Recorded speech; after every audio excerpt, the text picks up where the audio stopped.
लेकिन जो आता है वो बताएंगे। बाबूजी ने अभी पूछा है पहले माँ का नाम क्यों आता है, जैसे माता पिता, यही प्रश्न है आपका। खड़े हो जाइए, यही प्रश्न है आपका कि माँ का नाम पहले क्यों आता है ना जी। हर जगह माँ का नाम पहले क्यों आता है, जैसे और रिश्तों का नाम नहीं आता पहले, है ना, पहले नाना आता है, दादा आता है ना, लेकिन माता पिता में पहला रिश्ता। चलिए अब बैठ जाइए, हम उत्तर देते हैं आपको।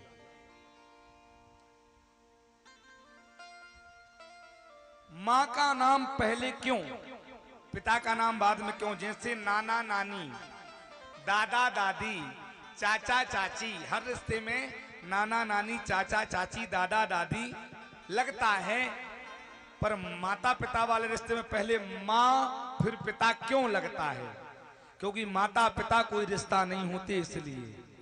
ताली बजाने से पहले पूरी बात सुन लेना।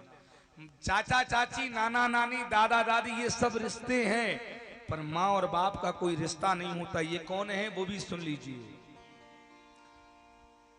जैसे भगवान का नाम लेने में, जैसे हम परमात्मा का जब भी नाम लेते हैं तो भगवान के नाम में पहले शक्ति का नाम आता है, फिर ब्रह्म का नाम आता है।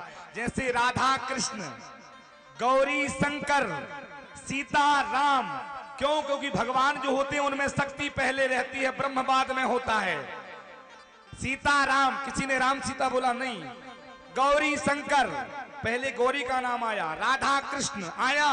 तो जैसे सीता राम, गौरी शंकर, राधा कृष्ण, ये भगवान के नाम है, वैसे भी ये रिश्ते नहीं है, माता पिता हमारे भगवान हैं, इसीलिए पहले मां शक्ति का नाम लिया जाता है, बाद में ब्रह्म पिता का नाम लिया जाता है। ये रिश्ते नहीं है, रिश्ता समझने की भूल मत कीजिएगा। माता पिता कलयुग में साक्षात भगवान का रूप है, इसलिए माता और पिता। बोल नर्मदे मैया की।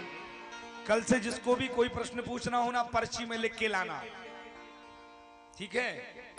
अभी दिन में एक भैया भी आए थे, मंच से उतरे थे और अपनी समस्या लेकर